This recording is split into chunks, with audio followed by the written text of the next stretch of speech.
古事記、神代の始まり。宇宙の始め、天地が混沌としていた時代。高間ヶ原に日本で最初の神様、雨の水主が出現しました。続いて、高見結妃、カム結妃が生まれました。三柱とも一人神ですぐに身を隠してしまいました。地上は水面に油のように浮かび、クラゲのように漂っていました。続いて、馬師や鹿火彦路と雨の床たちが出現しました。この二柱の神も、先の三柱と同じく一人神となり、現れるとすぐに身を隠しました。以上の五柱の神々を特別な存在としてことは松神と呼びます。次に出現したのは国の床たちと豊雲者です。この二柱の神も一人神となり、すぐに身を隠してしまいます。次に男神のウヒジニと女神のスヒジニの男女の神が出現します。続いて角食いと幾食い、大殿寺と大殿部、面だるとあやかしこねも男女対の並び神で出現します。最後にイザナギとイザナミが出現します。以上、国の床たちからイザナミまでを神代七代と言います。高間ヶ原の神々はイザナギとイザナミに国土づくりを命じました。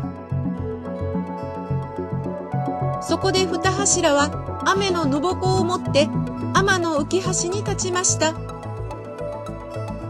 矛を下ろして海をかき混ぜると、矛先から塩水が滴り落ちました。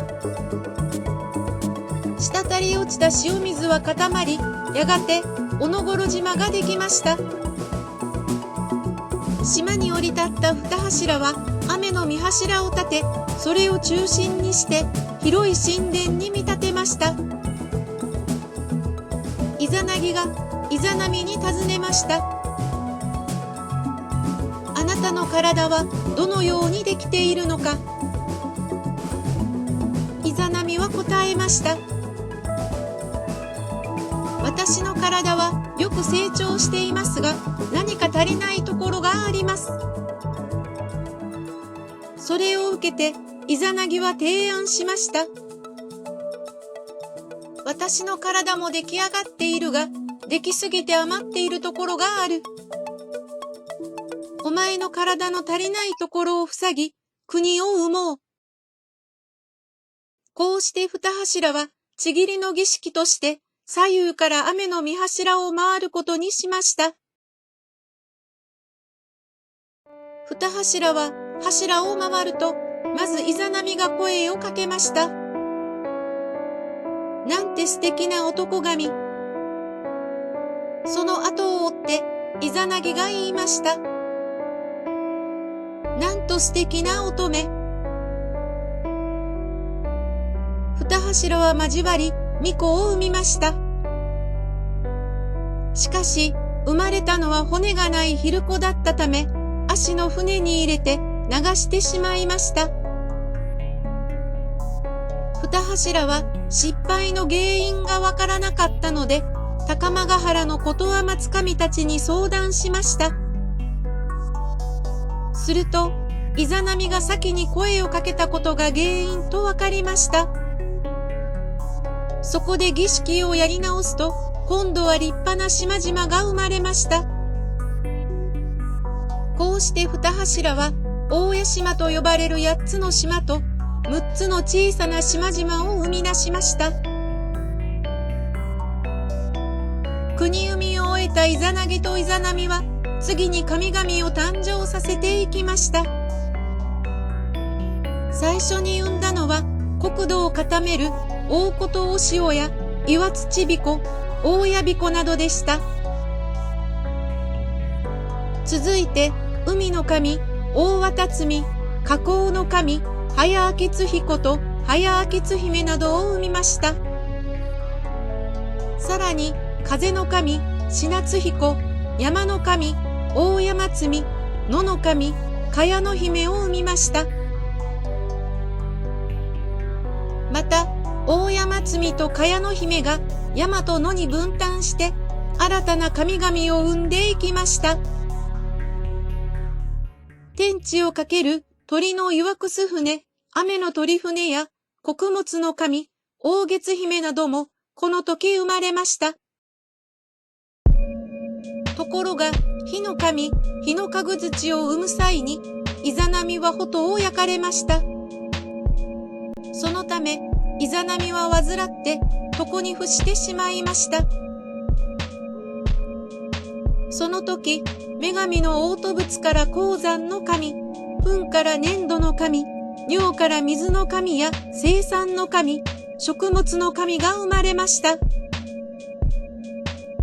そして、ついにイザナミは黄泉の国へと旅立ってしまいました。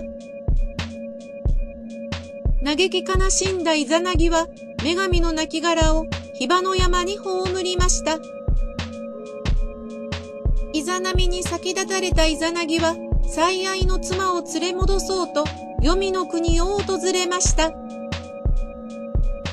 二柱は閉ざされた戸口で出会いました。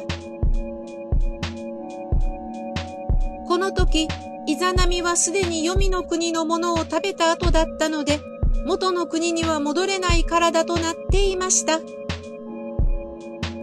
しかし、イザナギは呼びかけました。戻って一緒に国づくりをしよう。その熱意に打たれたイザナミは、こう言って御殿の奥へ入っていきました。地上の世界に戻れるように、黄泉の国の神々に頼んでみます。絶対に中を覗かないでくださいね。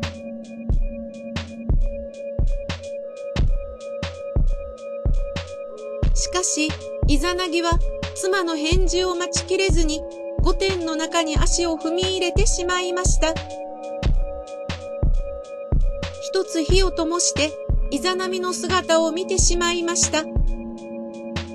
そこでイザナギが目にしたのは、腐乱したイザナミの姿でした。驚いたイザナギは、すぐにその場から逃げ出してしまいました。醜い姿を見られたイザナミは、激怒して、世もつしこめたちと共に、イザナギを追いかけてきました。イザナギは、神聖な桃の実を投げつけて、世もつしこめたちを退散させました。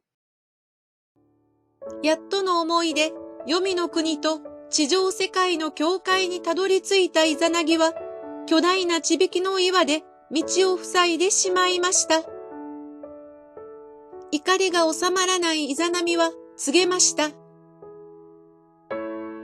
地上の人たちを1日に1000人殺してやる。